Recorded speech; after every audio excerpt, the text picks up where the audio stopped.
AP liquor scam కేసులో YCP MP Mithun రెడ్డికి SIT నోటీసులు జారీ చేసింది. ఈవేళ ఉదయం 10 గంటలకు తమ ముందుకు హాజరు కావాలని నోటీసుల్లో పేర్కొంది. దీంతో సిట్ విచారణకు మిథున్ రెడ్డి హాజరు కానున్నట్లు తెలుస్తోంది. ఈ క్రమంలో ఆయన్ను అరెస్ట్ చేసేందుకు సిట్ సిద్ధమైనట్లు సమాచారం. కాగా మిథున్ రెడ్డి దాఖలు చేసిన ముందస్తు బెయిల్ పిటిషన్ను నిన్న సుప్రీంకోర్టు కొట్టివేసింది.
ఏపీ లిక్కర్ స్కామ్ కేసులో వైసీపీ ఎంపీ మిథున్ రెడ్డికి సిట్ నోటీసులు జారీ చేసింది. ఈవేళ ఉదయం 10 గంటలకు తమ ముందు హాజరు కావాలని నోటీసుల్లో పేర్కొంది. ఇక ఈ అంశంపై మరిన్ని అప్డేట్స్ని స్పెషల్ కరెస్పాండెంట్ సాంబశివరావు అందిస్తారు.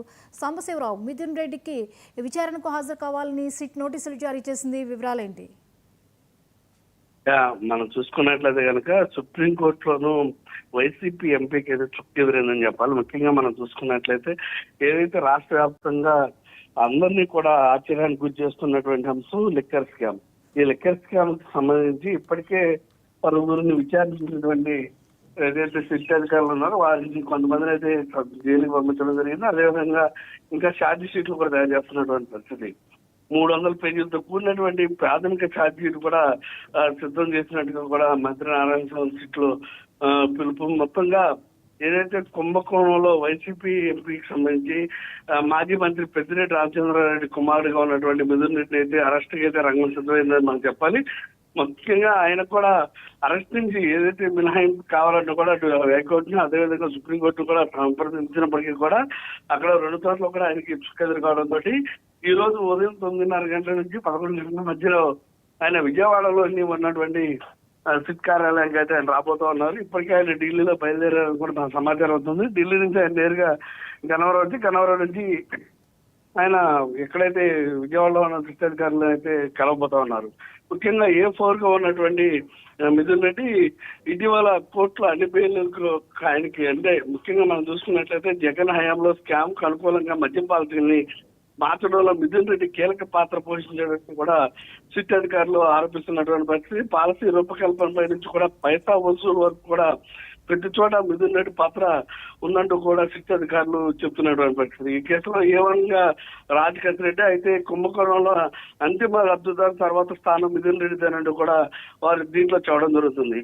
7 జిల్లా నుంచి ఏదైతే ఎంత ఏ మద్యం కంపెనీ నుంచి ఎంత వారాంతానికి వసూలు ఎంత సొమ్ము అనేది కూడా ఆ డబ్బులు ఎక్కడ భద్రపరచాలి ఎవరికి అందజేయాలనేది కూడా బిగ్ బాస్ తో అంటే జగన్మోహన్ రెడ్డితో అటు A1 తోటి కలిసి మిథున్ రెడ్డి అందరికీ కూడా చెప్పడం కూడా జరిగిందంటూ కూడా చెప్తున్నటువంటి పరిస్థితి. డిస్టిలరీ నుంచి కూడా సరఫరాల కంపెనీల నుంచి కూడా ముడుపులు సేకరించారంటూ కూడా సిట్ అధికారులు ఆయన పైన ఈ ఆరోపణలు కూడా చేస్తున్నటువంటి పరిస్థితి.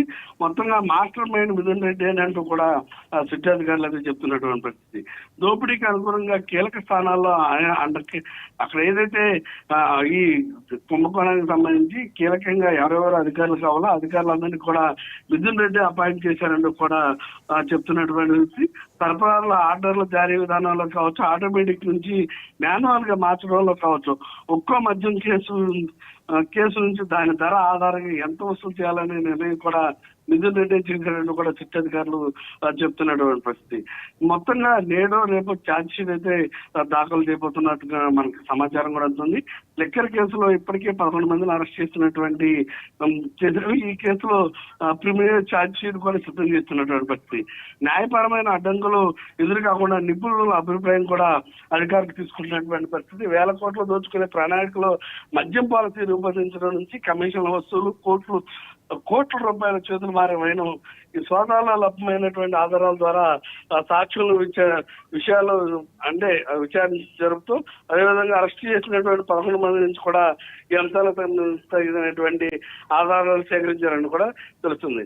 మొత్తంగా తదితర ఆధారాలతో కలిపి 300 పేజీలతో సిద్ధం చేస్తున్నట్టుగా ఛార్జ్ షీట్ కూడా తెలుస్తుంది. అదే సమయంలో కీలక నిందితుడిగా చెప్తున్నటువంటి మిథున్ రెడ్డిని కూడా ఈ రోజు సిట్ అధికారులు అరెస్ట్ చేస్తారని కూడా చెప్తున్నారు. కానీ హైకోర్టులో అయితే అరెస్ట్ సుప్రీంకోర్టులో హైకోర్టులో ఊరట లభించకపోవడంతో ఈ అరెస్ట్ చేస్తారనే ఊహాగానాలు అయితే మాత్రం భారీగా ఊపందుకున్నటువంటి పరిస్థితి.